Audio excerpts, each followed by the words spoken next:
We, by the way, you see the picture there. This is Pearl Harbor Week. I don't know if you knew that. That was on Monday, the anniversary of Pearl Harbor. So it kind of relates to some of the things we'll be talking about today. But I need 4 readers today. Can have some volunteers quickly, even if you've read. Need some volunteers. Thank you, Christina.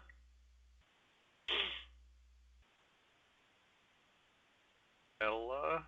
All right, we've got 2. How about the rest of ya? Christina, Ella, who else? So everybody's mic's not working, huh? Should be very interesting, kind of scary. Much really sure. Well, I'm sorry it's scary. But actually, you'll understand, to the degree it's scary, you'll understand why when we go through some of the biblical principles and the warnings that are there for us. So Jeremiah, you want to be a reader today? Since we're talking, Hannah can read. Great. All right, and Jeremiah. Thanks, guys. All right, well, let's talk about the homework. By the way, I realized with the homework, Section 1 class told me that the homework that should have been due today, for whatever reason, I think in the study place, it said it's due next week. So that probably means some of you probably went ahead and did it. Others of you were thinking, oh, great, I have 1 more week.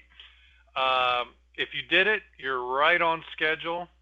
If you didn't do it, it just means that you have now 2 chapters to do next week. You did chapter 8 homework? Well, actually, that's right. You were supposed to do chapter 8 homework. Yeah.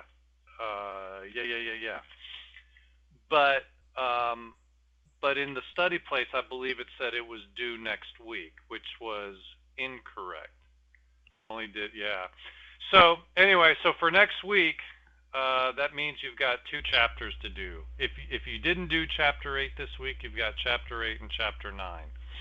All right, and I apologize for that confusion. I mean, for some of you, you probably would have scratched your head because in class last week I said, hey, chapter 8 is due. um, anyway, uh, so just keep in mind you've got 8 and 9 due, and I won't obviously count off for chapter 8 being late since there was that misstatement there in the study place. Yeah, it seemed too. A lot of times when it does seem too good to be true, it's funny. Nobody asked me about it though beforehand. It's like, no, I don't want to ask Mr. Pratt because then he'll probably tell me it's due. But see, now you have 2 chapters to do. See, it never works out that way. Better, does it? All right. So for next week, if you're on track, all you have to do is chapter 9. By the way, you see that, or chapter 10, that only applies if you have a really old version of the book. It's probably not the case, but I thought I would just throw it out there. If you have an edition of the book that's prior to 2007, this would only happen if you had a sibling who took it years and years ago. You should probably check, because the chapter that you need to do for next week is a government of limited powers. In the early versions, that was chapter 10. It's chapter 9 now. So for most of you, 99% of you, it's going to be chapter 9. That's what's due next week. Constitutional reading. There's, of course, constitutional provisions to read and outline. You'll need to do that before taking the quiz, because some of the questions on the quiz are going to be from the constitutional reading. Then, of course, take the poll in the assignments tab to let me know that you've summarized them. Okay, so any questions on that? And then a couple more things. There's Eisenhower's farewell address in the study place. Either read it, or you can actually view it, or do both together. But I've given you you only have to do one or the other. So that's Eisenhower's farewell. And he was a president, by the way, in case you didn't know. and then continue memorizing, and then you see the italicized part is the new part to memorize. Okay? So any questions on that? All right. Hopefully in the study place, gee, I'll have to check that. Let me know if it doesn't. Hopefully it says the chapter 9 quiz is due next week. Hopefully that's not off either. So anyway, I'll probably need to go in and check that and fix that. That one's right. Okay, good. I don't know why the other one got. I mean, it you know, it probably has to do with Thanksgiving breaks from previous years and then not having it fixed for this year, because you know sometimes classes fall on different weeks from one year to the next. That's what I'm guessing happened. Anyway, all right. So let's move on to what we're going to talk about today. Providing for the common defense. We're actually still at the heart of the course. And as we run through the Constitution, one of the things you should be seeing over and over and over again is how the Founding Fathers limited the power of federal officials. Last week we talked about how the Founding Fathers ensured the domestic tranquility. And how did they do that? How did they enforce crime at the federal level? Do you remember? What was the attitude towards crime at the federal level? The militia, right? Yeah, so in other words, the police was to be local, not national, and they protected the peace using the method on the right, not the method on the left. Now, so we saw that last week. Police was local, not national. Now, we don't do that today. We don't normally use the posse system on the right to catch criminals, but we still do see average citizens being armed and exercising their Second Amendment rights. And this has had a tremendous impact on crime when people are allowed to protect themselves. You might remember the Virginia Tech murders that occurred in 2007. We talked about it briefly last week, or if that was too long ago for you, maybe you remember the Sandy Hook shootings in 2012.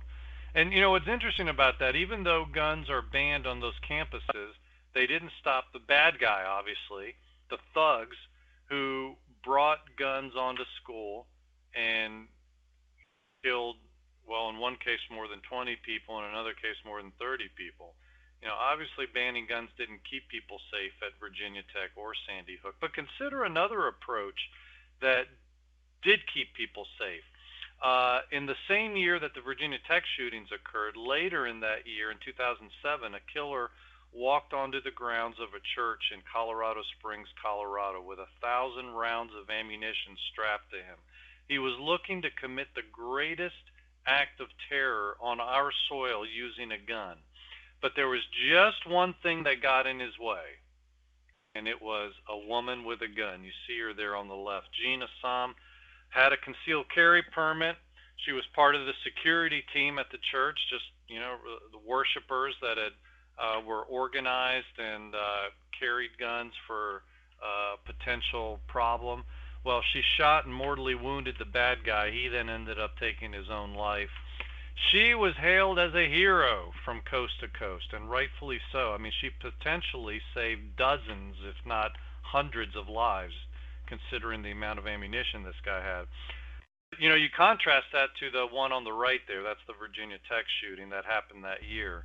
Guns were banned on the campus, which means that even if a teacher had a concealed carry permit, legally he wasn't allowed to bring his gun to work the way millions of other Americans can. So the bad guy was the only one who was armed, because obviously they don't care about breaking the law. But that wasn't the case in Colorado, where the law-abiding citizen helped take out the bad guy, because the church was not a gun-free zone. Last week we also talked about the shooting at the University of Texas, which was actually a really good example of police and citizens working together to bring a criminal to justice. Now today, generally today in society, we don't use the method on the right anymore. So you might wonder, well, I mean, doesn't that make this method of policing woefully out of date? Or am I suggesting that overnight we should return to the method of policing on the right? Well, no, I'm not saying that, and here's why. We didn't get where we are overnight, and so you don't return there overnight either. But it is good to know the principles so we can apply them as best we can. So, speaking of the principles, um, oh yeah, the president of Liberty University. Did you see? You guys see what he's been saying? He's been amazing. He announced that students can take concealed carry classes for free, and then just yesterday he said, you know what? We've banned guns in the dorms, but now we're going to make provision where students can have guns in the dorms. So what he has done is effectively taken away every potential gun-free zone on the campus, and which I think is really smart because he's essentially announced to potential terrorists, there is nowhere on this campus where you're not going to meet resistance. You can always take your chances when it's a gun-free zone. You just go where the police aren't.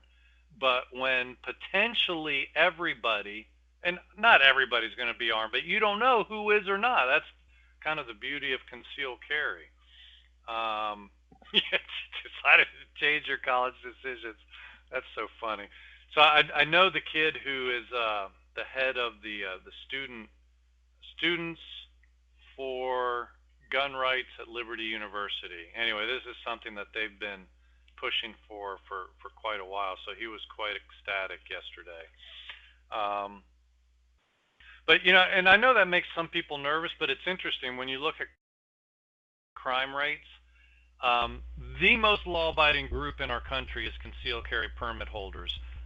Next, you have police, which commit crimes at a higher level than concealed carry permit holders, and then you've got the general population, which commits crimes at an even higher level.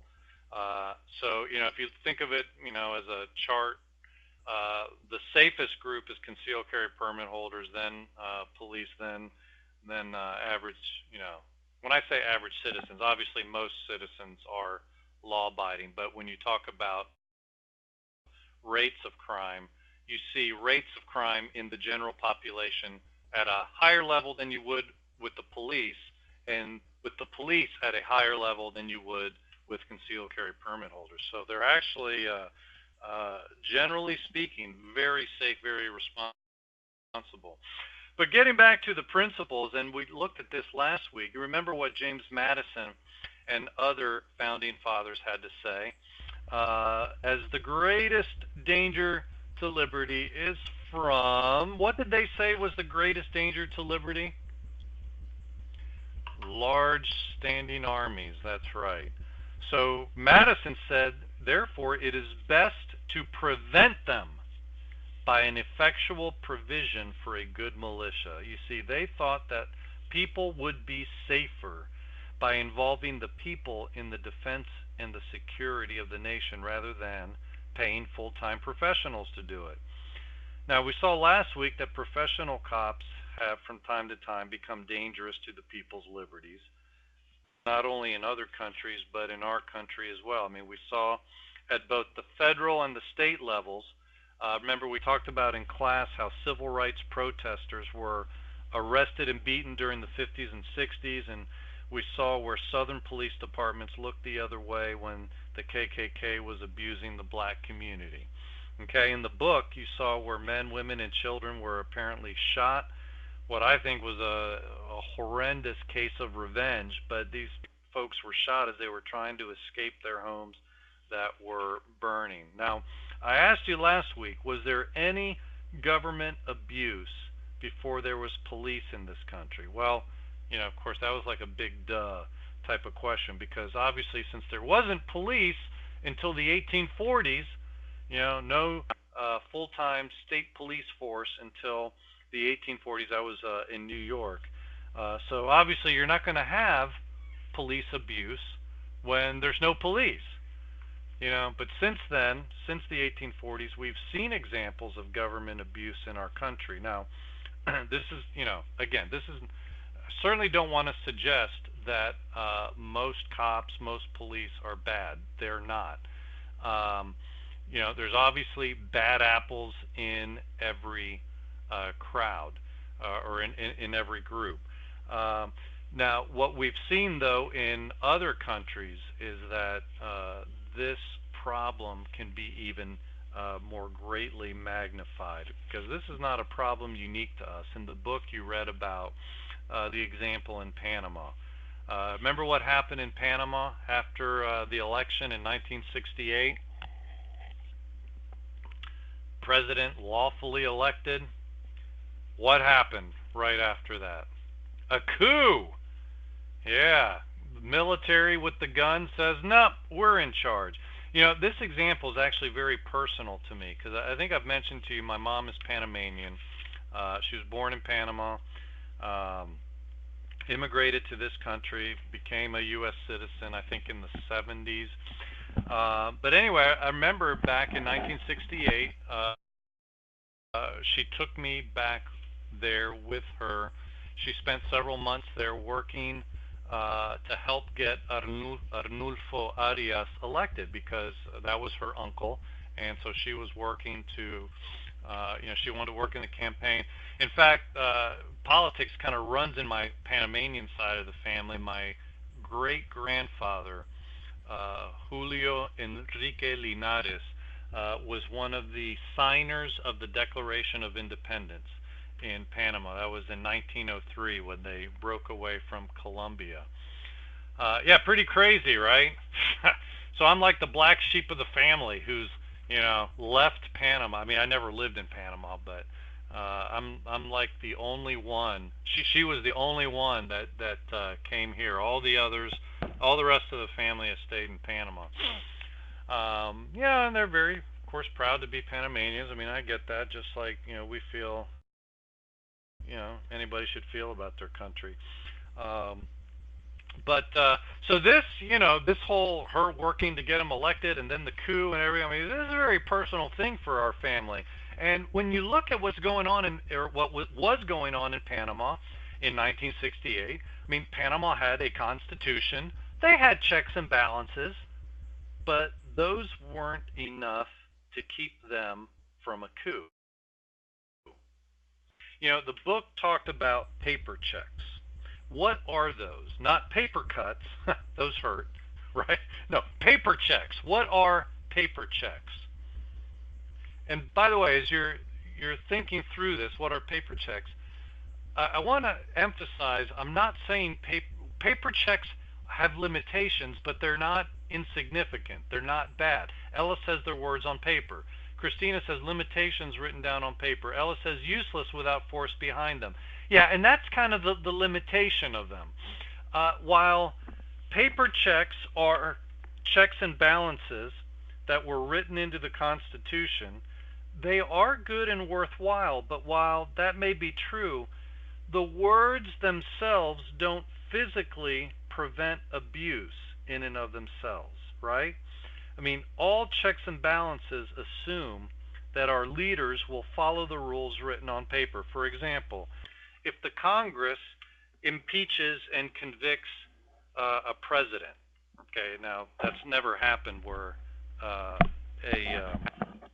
president has been both impeached and convicted. But if that were to happen, the written paper itself, the Constitution itself, the words on the paper don't force the president to step down. If the president loses an election, the constitutional paper itself won't force him to retire. Now, having elections is a good thing, but paper checks, these rules that we have written on paper always rely on government officials abiding by the terms of what's written on the paper. But what happens when those government agents ignore the rules or ignore the checks and balances? That's not an unusual thing in human history, right? That, the leaders don't obey the rules. And the founders knew this, and that's why they took steps to go beyond mere paper checks and to severely limit the actual power of federal authorities. So, on the one hand, having a constitution is a good idea. Having the rules that are there, the limitations, the checks and balances, it is very important to have the rule of law and to have things written down. But since paper checks, as I'm like to call them, actually, and I'm kind of drawing that phraseology from one of our founding fathers, and we'll look at his quote in just a second. But since paper checks don't physically stop bad guys, bad officials with guns, like what we saw in Panama, what did the founding fathers do to ultimately keep the federal government in line? What did they do to ultimately limit their real, actual power? What did they do?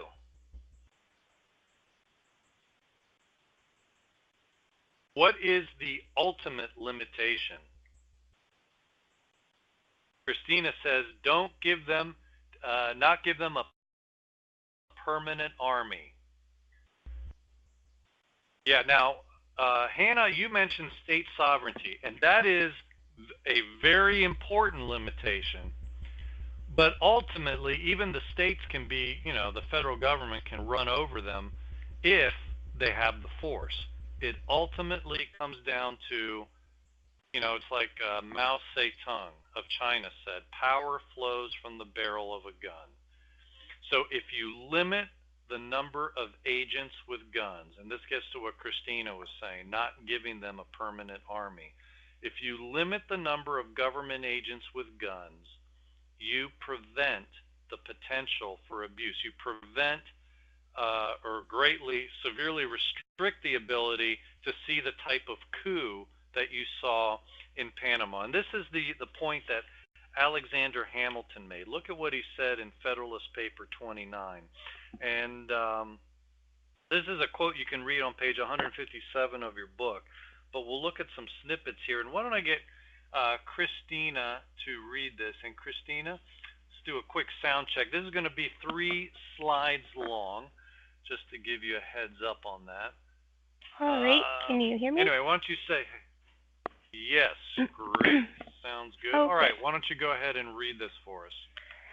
A well-regulated militia is the most natural defense of a free country, and standing armies are dangerous to liberty. If the federal government can command the aid of the militia in those emergencies which call for the military arm in support of the civil magistrate, it can the better dispense with the employment of a different kind of force. If it cannot avail itself of the former, the militia, it will be obliged to recur to the latter, a standing army. To render an army unnecessary will be a more certain method of preventing its existence than 1,000 prohibitions on paper. So, Christina, just to recap, what are some of the points that Hamilton is making in Federalist Paper 29 here? He's saying that a well-regulated militia is it's the best way to defend a country because it's safe for the people because it's the people in it, and it's not the federal government controlling it all the time because they have their own lives, and they're not being paid by the federal government either. And he's saying that to make it unnecessary to have a large standing army, we can just use the militia, and that way there's no need for a standing army, which is better. It being unnecessary is better than having any number of limitations for it in the Constitution. Okay, very good. Thanks, Christina. Christina, you got all 3 points that I get from this statement. So first of all, the militia is the natural defense. It's the safe defense of a free country. Secondly, standing armies are dangerous to liberty. I mean, you see to a man, the founding fathers said this about standing armies. And then number 3, a militia makes a standing army unnecessary. And he says that's better than 1,000 prohibitions on paper. See, all the paper checks in the world, all the, we're not going to have a standing army, or what the Constitution did, you can only fund a standing army for 2 years, and then you have to talk about whether you want to keep it. I mean, all these kind of limitations won't do away with an army, because when you need to defend yourself against an invasion, you need a fighting force. And so if you don't have one, then you're going to rely on an army.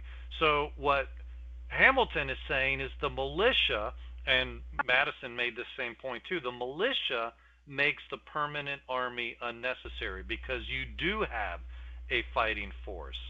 I mean, does that make sense? I mean, are you tracking what these guys are saying?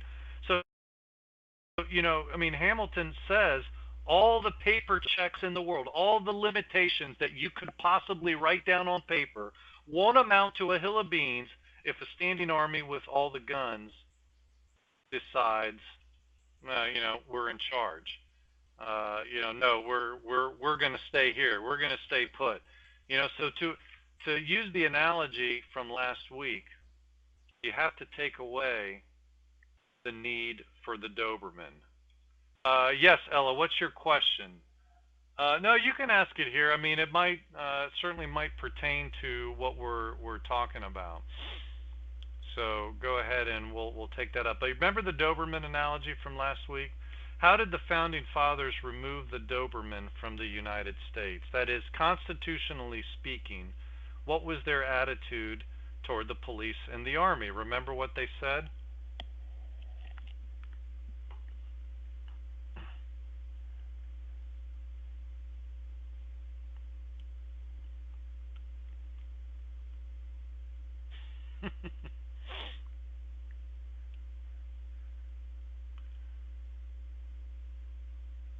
No, you haven't lost audio. Okay, so the Army gets a new budget every year, according to my brother. So doesn't that contradict the funding every 2 years thing? No, because the limitation is that they can't fund the Army for a longer period than 2 years. So you're absolutely right. They do the budget every year, so they're staying within that limitation. But if they were to do a budget, let's say that funded the government for 5 years, okay, let's just say what if, they could do that with every aspect of the federal government except for one, at least constitutionally speaking. They couldn't do that with the military. Okay, good. Sorry that was confusing. Well, I'm glad you asked. Yeah, if you're confused about anything, it may seem obvious to me, but I may not be making it clear. So please do ask. So back to the question, what did they say about the police and the army?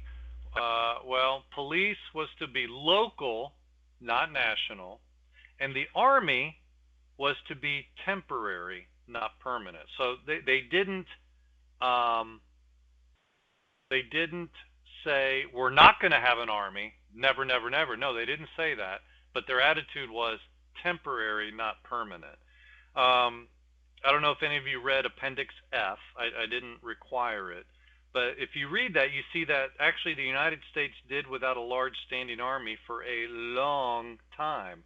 And so that meant the U.S.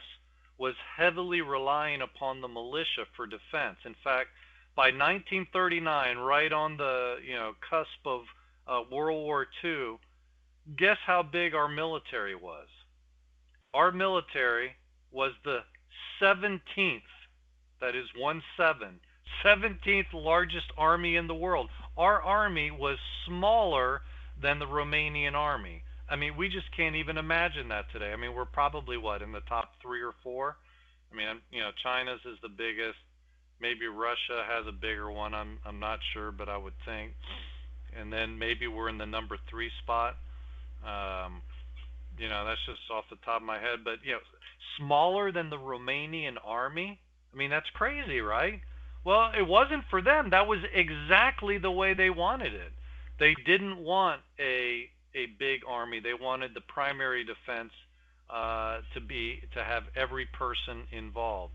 Now, today we're going to be looking at the biblical principles related to all this because, quite frankly, defense is the one area that a lot of people who usually think, uh, or that, usually revere the founders, just can't imagine us defending our country the way the founders wanted to. And so they might think either that the founders were goofy or think, well, that worked back then, but, it would certainly never work today.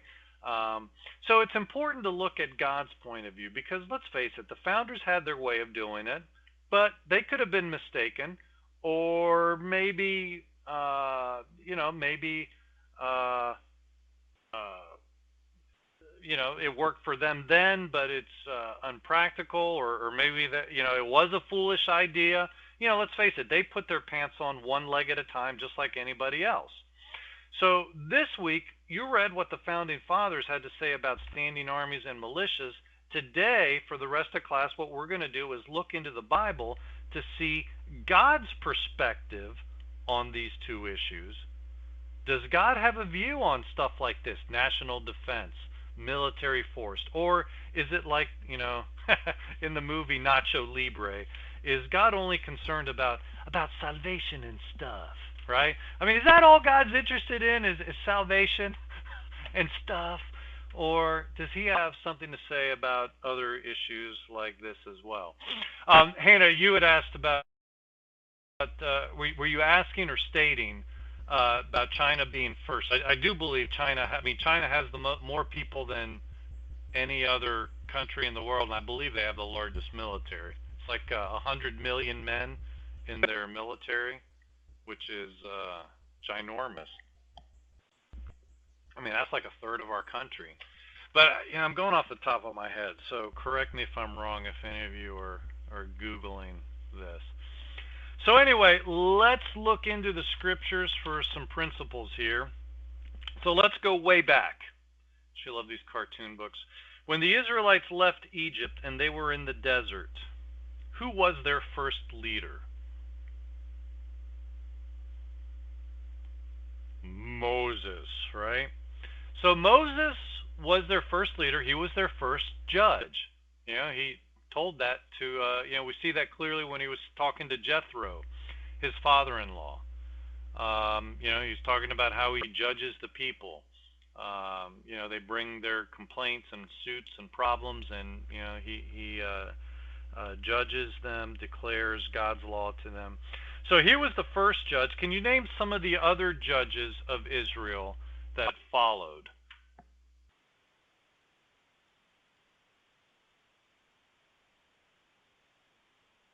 Deborah, good. Gideon, Joshua. Yeah, Joshua was the second judge.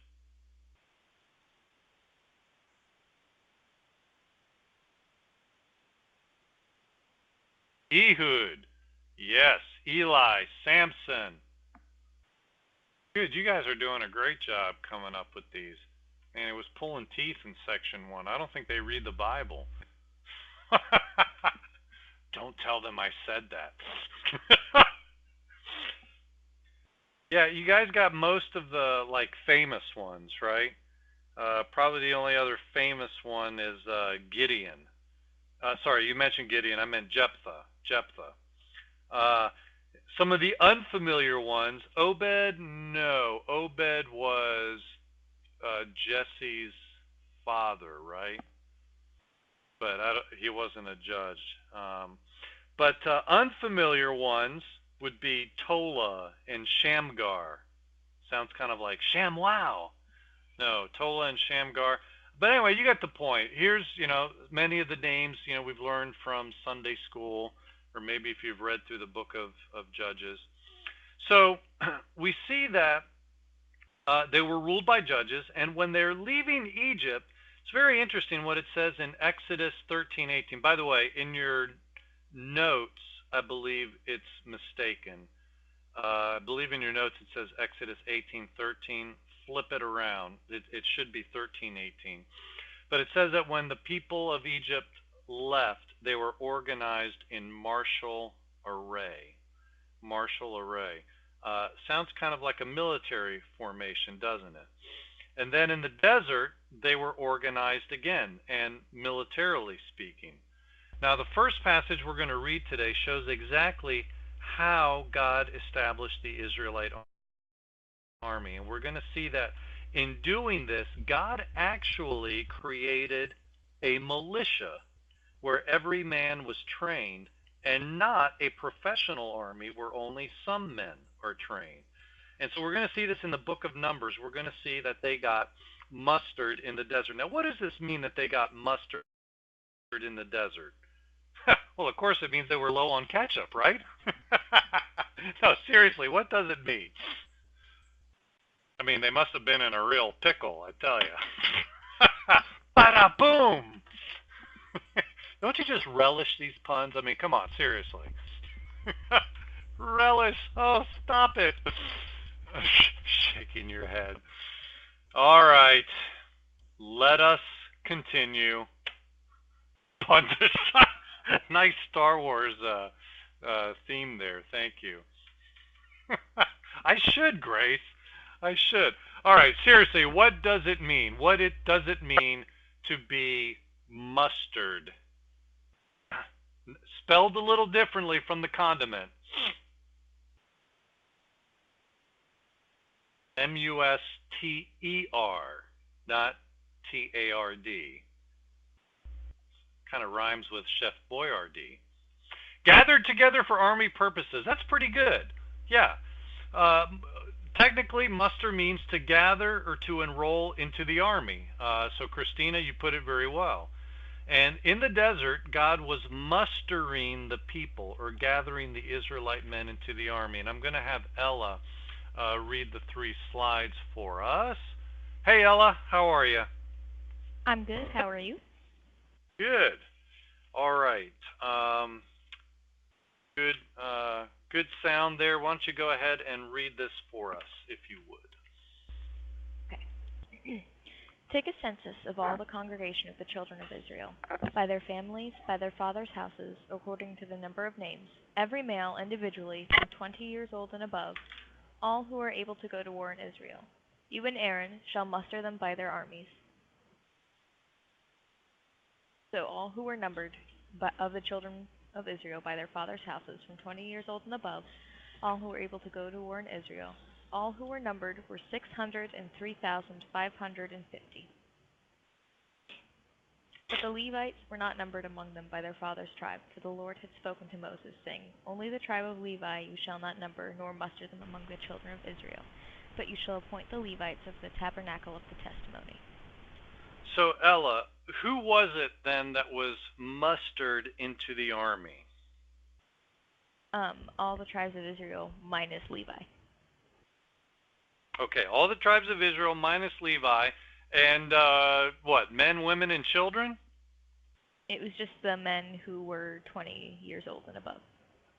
Aha, okay, so all the men starting at 20 years and above, excepting the Levites, which basically would be the priests and things like that. Thanks, Ella. Nice job. Now, as you were reading, you noticed that I inserted the word muster in brackets, and I did that instead of the word, which is usually translated there in the English, the word number or take a census. So where in your notes there you saw that I inserted muster, in your English Bible you would see number or take a census. The reason I did that, and it's not because I'm changing the scripture. If you were to get a good concordance, you like Strong's or something like that, and look up this word. The word is pakad, P-A-Q-A-D. I just put it into your chat box there. That word is actually better translated muster. Now, it's not incorrect to translate it number or take a census, but even the context of this passage suggests that the numbering that is going on, okay, and that is what was happening. There was a numbering that was taking place, but it was more than just the census that we do every 10 years in this country.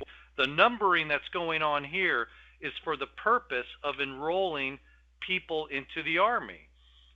because I mean, God talks about that. He talks about the fighting men, and all those who can fight. 20 men, 20 years old and above. So what's interesting, I mean, this is the book of Numbers, but you could actually call this book the book of musters. But I guess that doesn't sound as good, right? You could say, you could just see the pastor say, "We'll be reading out of the book of mustard today, cooking with Jesus," right? That would just not go over well. So, but I mean, that is what that word. That's the meaning of that word. Now, another thing about the Israelite army, even though the Bible uses the word army in this passage, and so you see that in this passage, he's talking about the army. You should understand that really what's being described is a militia. The word militia, though, is a modern word for the type of army that Israel had. So that's why you don't see it in the Bible. A militia is a fighting force where everyone is involved. But again, you don't find that word in the Bible, just like you don't find the word for, let me bring it up here, for dinosaur. If I were to ask you, are dinosaurs mentioned in the Bible? What would you say?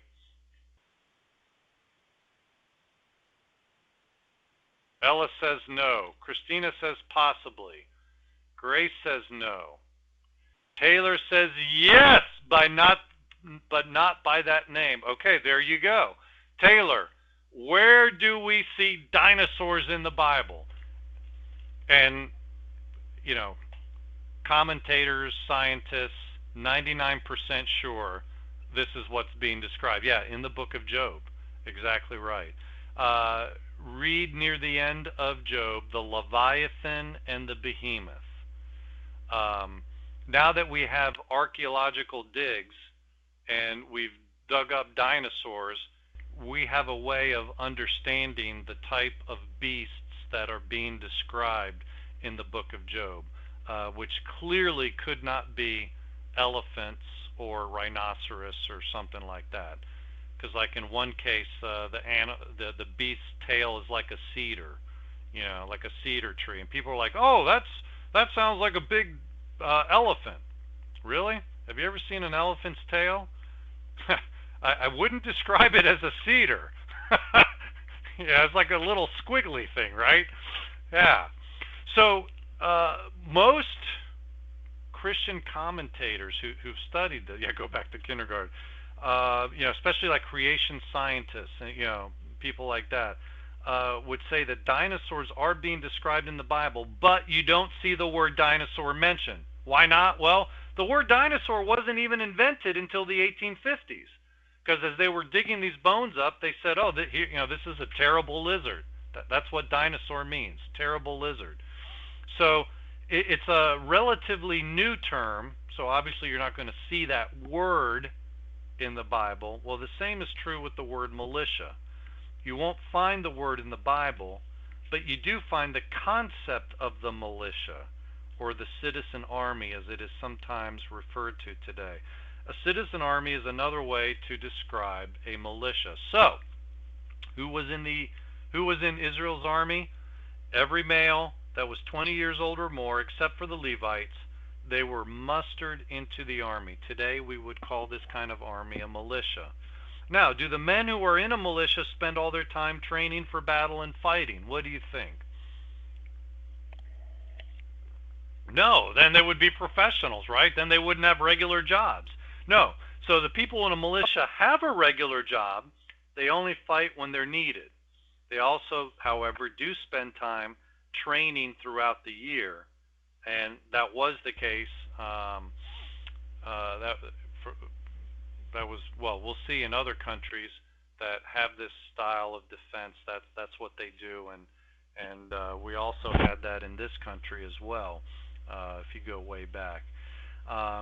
Today, probably the closest that we have in our country to this type of system that we're talking about is the Army Reserves or the National Guard. If you've known anybody who is in either one, you know that it's not their full-time job, but they spend time training, either monthly or yearly. Usually it's monthly, like it'll be a weekend a month, and then there'll be like a time a year where they'll spend an extended period. And I guess that can vary. Um, Now, we're going to read what happened to the Israelite militia. But first, we're going to summarize what the situation was in Israel before the king. So, to summarize, Israel had been led by judges like Gideon for many, many years. The Israelites had a militia during the time of the judges. That is, every male 20 and over was trained to fight.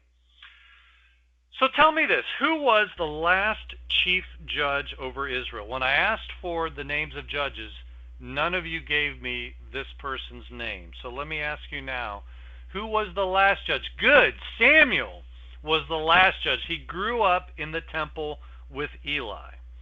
Now when Samuel grew old, his sons also became, were kind of like priests and, well, they're not kind of, they were priests.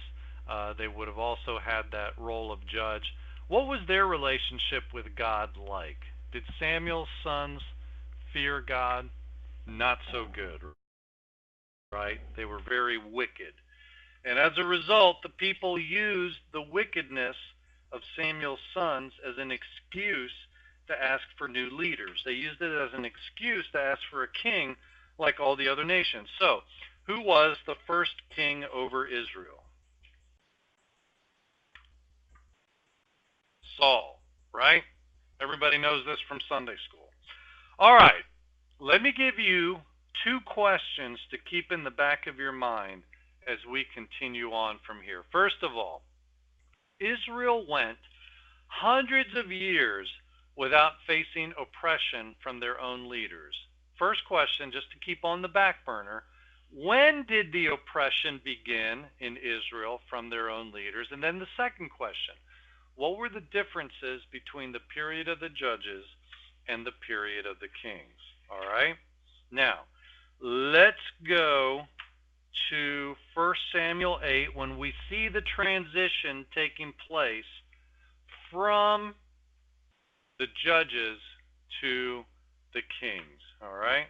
So we're going to go to 1 Samuel 8, verse 5, with these two questions in mind that I just asked. So here you have 1 Samuel chapter 8, verse 5. As you can see, the people are upset, and they're basically saying, yo, Sam, you're old, dude, and your chillins, they ain't walking in your ways, so give us a peep from the hood to be king. Like, that would be dope, I mean, that's kind of what they're saying, right? That's the New Living Translation, I think. So, what was it that Israel was asking for in verse 5?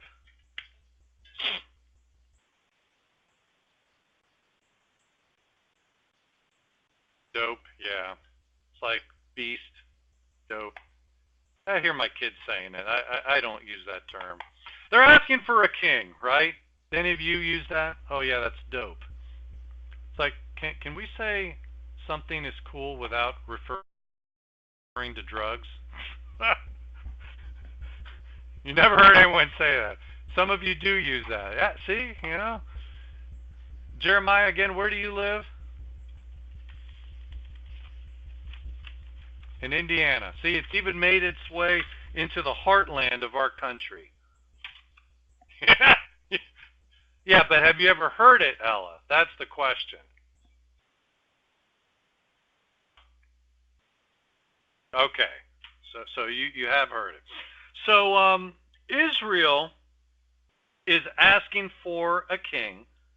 They're rejecting God as their king, and they're asking for a king such as all the other nations have. I mean, basically, when you boil this down, what are they doing? They're coveting. They're not content with the government that God has set up, so they want to be like all the other nations. Gee, you guys never do anything like that. Want to have what everybody else has, Want to stay out as late as everybody else. Want to have their rules too, right? No, you never do that. We never covet. Man, I struggled growing up so badly. That was like one of my life-dominating sins, was coveting. then I realized, you know what? The 10th commandment actually speaks to this. Right? Thou shalt not covet. Like I used to covet, like especially other people's abilities. I'd always put myself down and compare myself to other people, and I'm like, man, I'm not as good as that, or I'm not as good looking as that. In that way.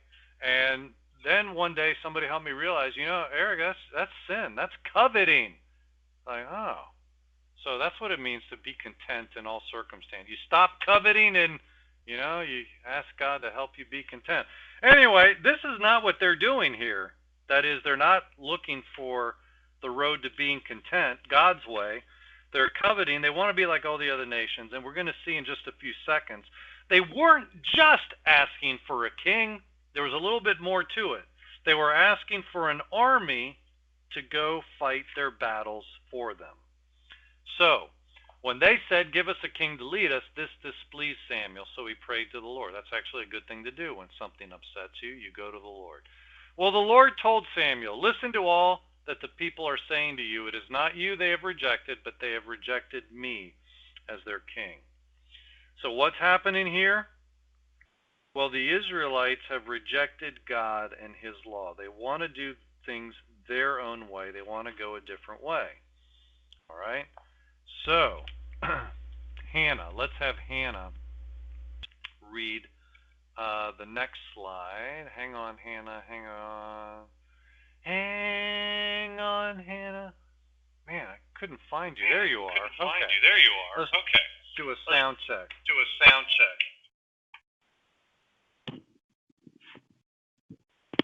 Okay, can you hear me? Sorry, I was getting my Okay, yes, earphones plugged in.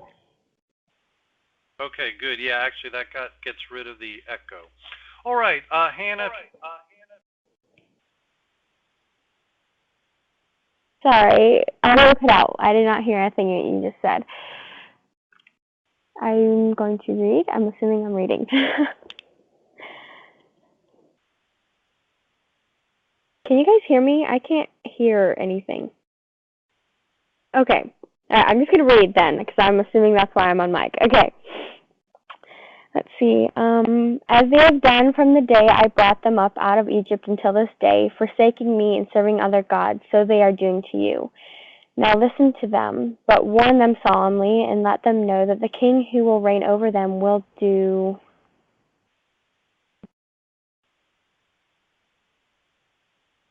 Oh, no, okay. Is that... Are we done? I can't hear anything. Sorry.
All right, I'm back. Sorry about that. Can everybody hear me?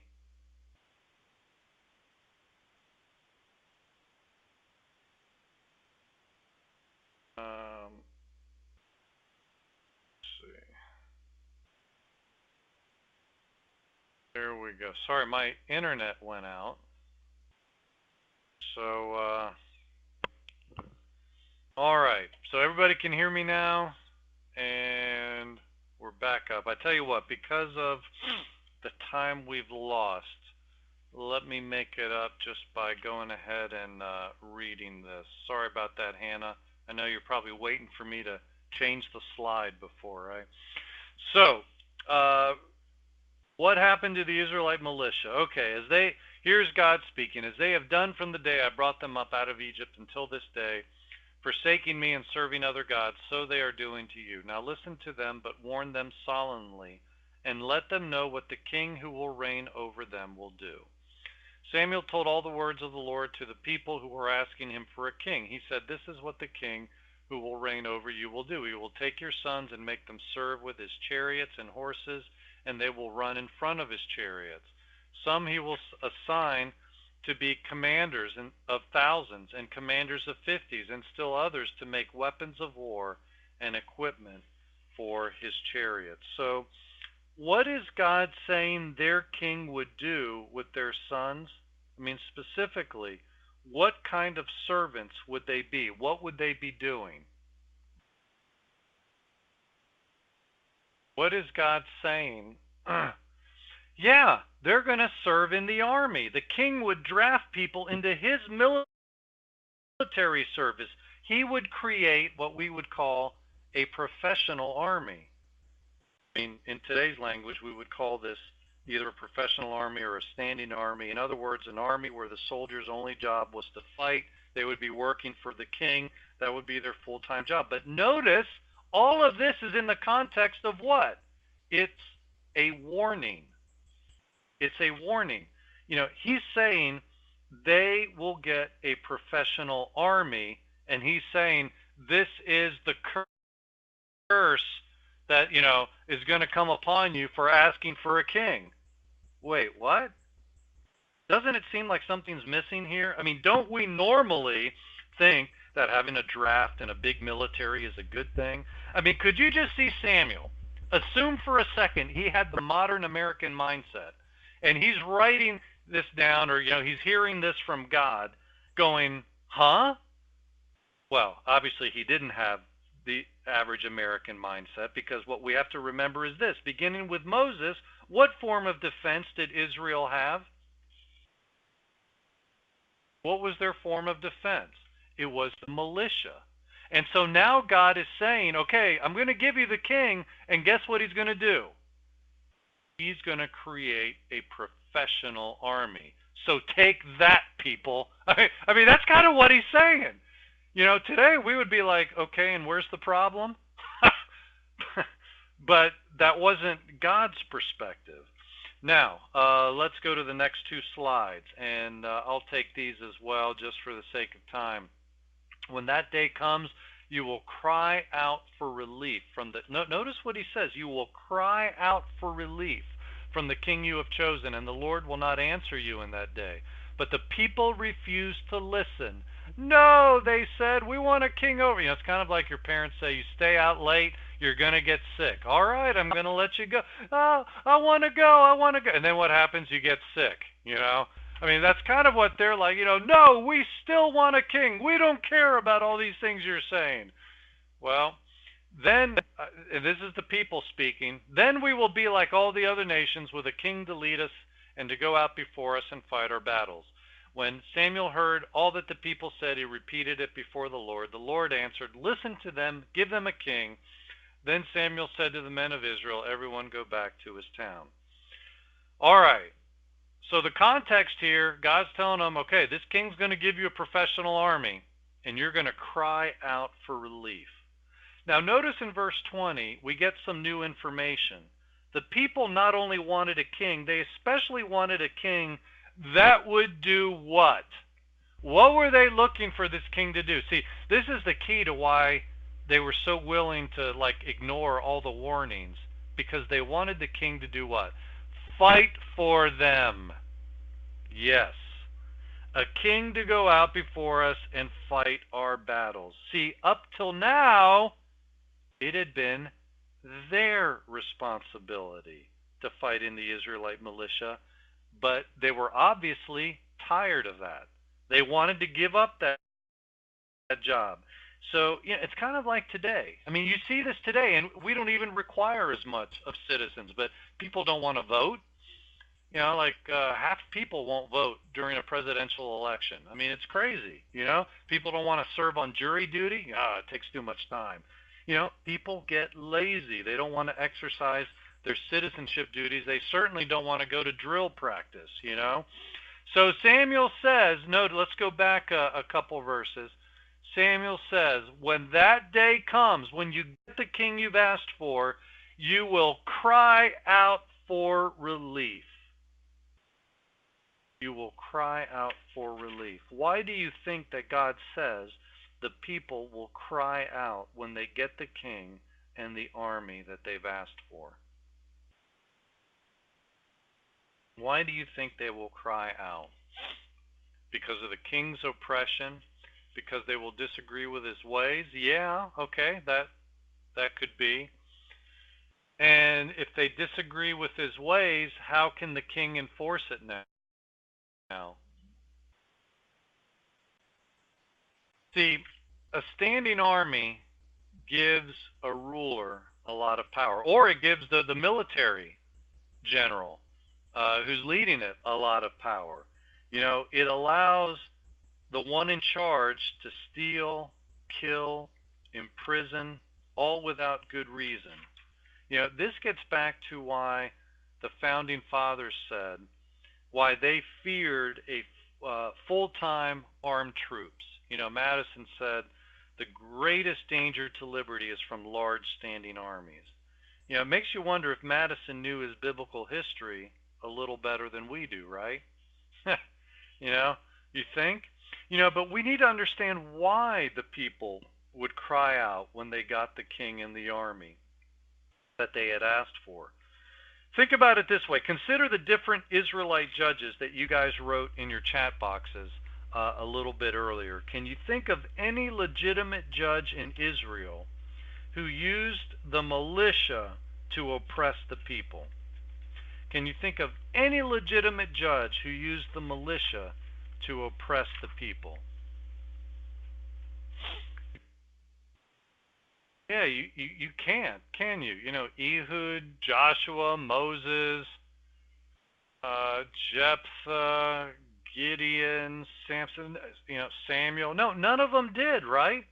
Now, can you think of any king or queen in Israel who used the standing army to hurt their own people?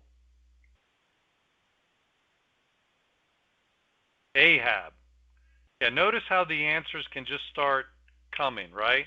Ahab was one. Who else? I mean, there's a lot of examples. Solomon. Rehoboam. Yes. In fact, what we're going to see is that the oppression started almost immediately. And even Jeroboam, yeah, he wanted to arrest the prophet that was rebuking him, but his arm shriveled up, so God intervened. But, with the first king, with Saul, remember how we talked about how when David was fleeing Saul, he asked for Goliath's sword? Well, it was the priests of Nob, the town of Nob, who gave Goliath's sword to David. When Saul found out about it, he killed every single one of them. Talk about oppression. That kind of thing never happened under the judges, or at least we're not told about it. So maybe it happened and we don't know, but from everything we can see, they were not oppressed by their leaders under the judges, but you get all kinds of oppression. A famous Sunday school example of another king and queen, Ahab and Jezebel stealing Naboth's vineyard and murdering him. In fact, look at all these examples. Saul, I just gave you that example. David, contrast David with Samson. David, the Bible tells us, is a man after God's own heart, right? Godly guy. And yet, even he used the military to oppress the people. He, committed adultery and then used the military to cover it up, right? I mean, basically set it up so that the husband would die in battle, right? So David, while he's a godly guy and the examples of oppressing the people are minimal, he still did.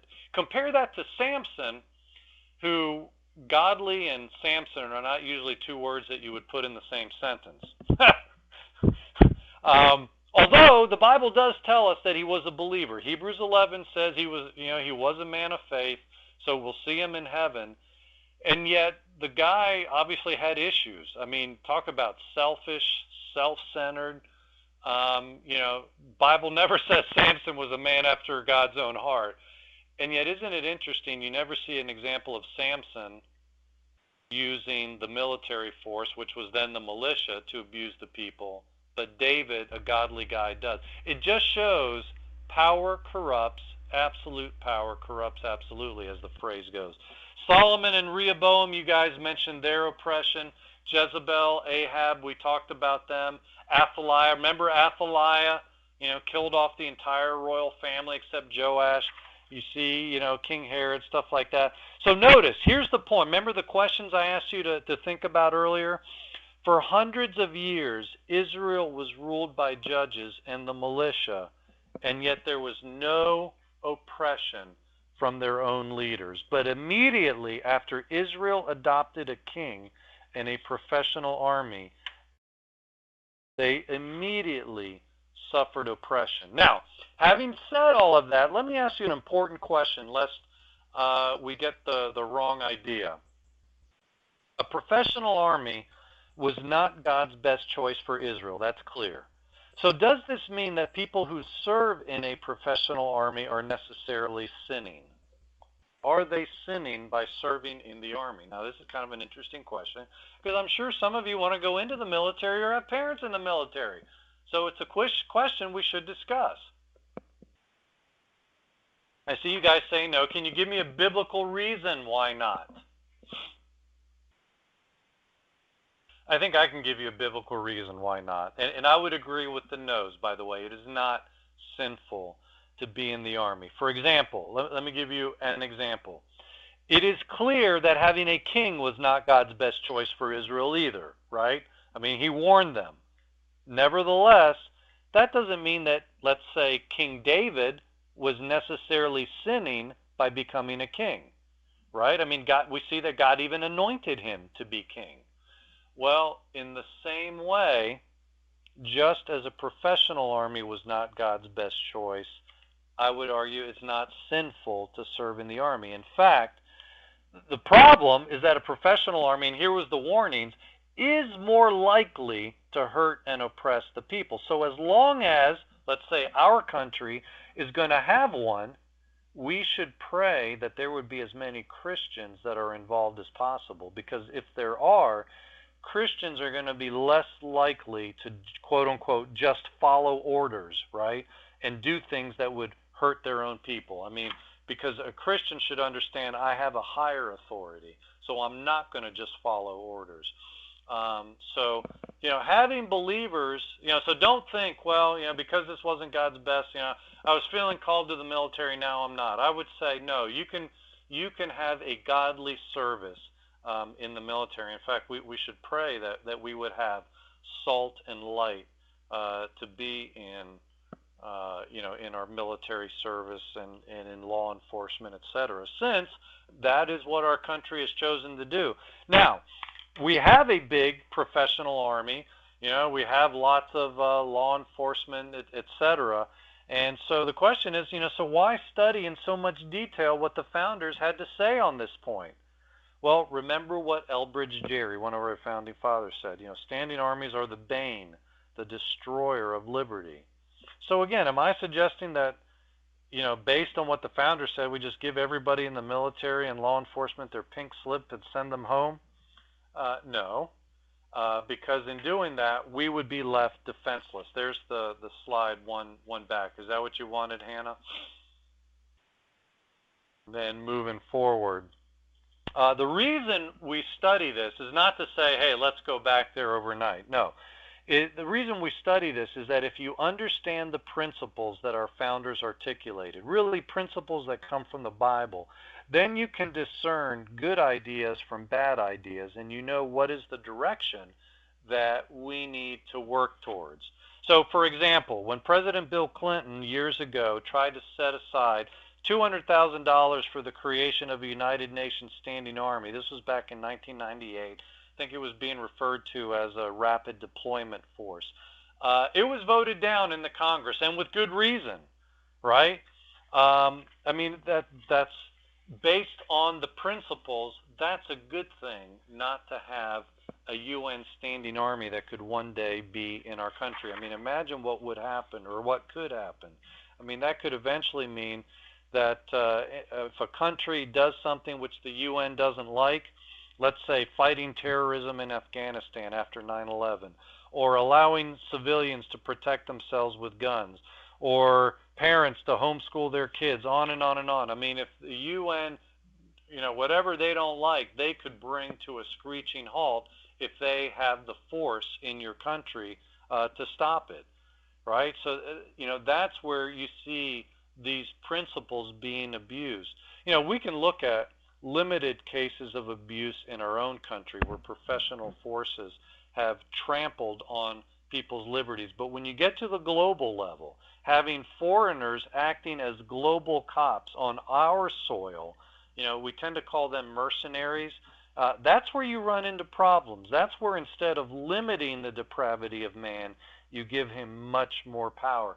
And so if we listen to the principles that our founders articulated, principles that come from the Bible, these are good warnings for us to heed. So again, I'm not saying, let's disband the military tomorrow. Look, I'm just saying it's important to understand the principles, because if you do, then you can evaluate new decisions. For example, is a UN standing army on our soil a good idea? The founders would say, we don't think so. Or here's another idea for you. What about President Reagan's idea from the 1980s? In the 1980s, he encouraged governors to start state defense forces. Now, these were separate from the National Guard. A lot of the governors did this. But after the Cold War with the Soviet Union ended in 1989, states let their civil defense forces die. Now there's only about half the states that have them, and only Alaska still maintains an armed citizen defense patrol. In fact, after 9/11, Alaska citizens were mobilized to help protect oil terminals, bridges, ports, things like that from another potential Al-Qaeda attack. Now, what Alaska did there was similar to what the Swiss do today. Switzerland is actually one of the countries that has a real citizen militia today. Every male serves time in the Army and trains every year. Their initial boot camp is about 5 months long, and then every year after that, they serve 3 weeks until they retire from it when they're in their 50s. I've actually talked to people who've seen young guys like 21 years old biking, going to their training with their submachine guns strapped to the back of their bicycle. For American eyes to see that, it's kind of like a weird thing. In our country, you don't see 20-year-olds riding their bikes with submachine guns strapped to the back of their bike, but that's a common occurrence in Switzerland. Same is true in Israel. Every male serves for at least 2 years, and they have guns everywhere. That picture there, my dad actually took the picture there on the right when he was on a trip to Israel. You see the guy with the ponytail? See what's strapped to his backpack? That is Israel used to have problems with field trips. They would take kids on field trips, and terrorists would attack the kids. They figured, it's a good way to, that's real terrorism, attack children. So Israel said, we're not going to stop field trips, we're going to start arming our teachers. And so that's one of the security guards. He may have been also a teacher, but protecting the children. Once they started doing that, guess what? The attacks on children stopped. Isn't that amazing how that works? So, it raises the question, does this kind of a system, though, work well as a form of defense? I mean, does it really work to have your defense depend on part-timers? Switzerland has a militia. Israel has one. We used to as well. Does that really work? Well, there's pros and cons. The con is if you need an army to be used all over the world, a militia system is not going to work very well. I saw a report, the U.S. Department of Defense said that the U.S. military is in 135 countries around the world. If you're going to rely on a militia system, you can't rely on the militia to do that. But if you just need a defense force inside the country, a militia actually works really well.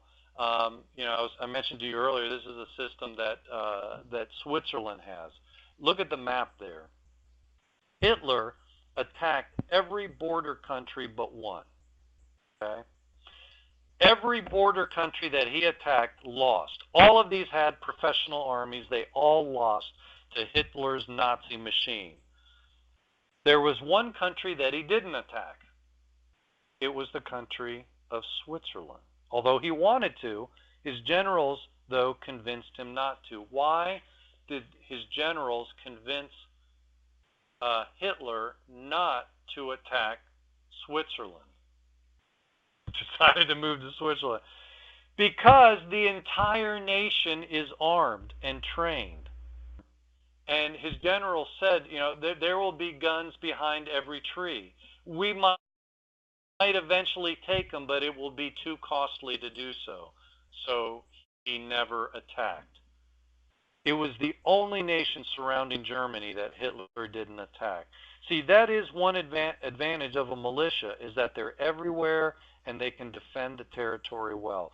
But another advantage is there's hardly a paid professional military or police force that could ever turn on the people.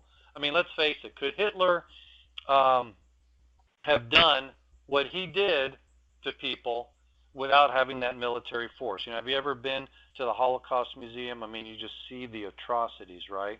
But, could Hitler have called up farmers, doctors, lawyers to oppress the people? I mean, no, it's just like in Israel, right? Judges didn't call up the militia to oppress themselves. It just doesn't work that way. If you're going to be oppressive, you need a professional force that is loyal to you because their paycheck depends on you, or coming from you. So hence their loyalty is because you pay them. That's the point that Simeon Howard, that preacher, made in chapter 8. Now, here's the thing. I'm not trying to sound alarmist. I mean, I don't think we're as bad as Nazi Germany or a China or a Soviet Union when it comes to oppressing the people. But I would note two very disturbing trends in this nation. Number one, our nation is increasingly moving away from God. We've kicked them out of the schools, kicked them out of governments, telling employees, they can't say Merry Christmas, things like that. So on the one hand, we're moving away from God. On the other hand, we have more federal police units than ever before. They're increasingly, one of the charges is that they're increasingly militarizing themselves, looking more and more like military units. Well, that's the same combination that was occurring during Samuel's time. Think about it. The people were rebelling against God. Last verse of the book of Judges says every person did what was right in their own eyes. They were rejecting God. 1 Samuel 8, God tells Samuel, they haven't rejected you, Samuel, they've rejected me. So on the one hand, in Israel, they were moving away from God, but also at the same time they wanted a professional armed force for their security, to do their fighting. Well, that armed force did some good things. They won some battles. They defeated some enemies. Same thing in our country. I mean, we've won battles and stayed free with ours. So, I don't want to make it, sound like there haven't been any benefits. But in the end, in Israel, rather than being a real blessing, the professional armed force soon became a curse, just as God had warned them, right? Or through Samuel had warned them. And the people cried out for relief. So, that's something for us to keep our eyes on, is this dual trend. One, turning away from God, and then our security turning to, um, we're strong and that military force will keep us safe. Realizing the warning from God is that military force is a double-edged sword. It can win battles, but it can also help bring oppression, homegrown oppression. So that's the warning, and hence if we understand the principles, then we better know as we judge new policies which direction we need to go. So that's why I think it's important to understand these constitutional principles, and it helps you understand, this is why the founders only wanted, they wanted the 2-year limitation on the military, or why they only gave authority in terms of police force at the federal level. They only gave authority for calling up the militia. It helps you understand that when you understand these principles. Any questions? We're about 3 minutes out. Any questions? For the sake of time, I'd skip one slide just real quickly, just showing how arming the population can be very effective in stopping attacks. In 1984, there were 3 Palestinian terrorists that attempted a mass murder on a crowded street corner in Israel. Actually, they were in Jerusalem. There was not a cop in sight. And with submachine guns blazing, the terrorists only killed 1 Israeli. Why? Well, because the Israelis pulled out their guns and shot back. And that ended the threat. They killed 1 of the terrorists, hospitalized the other.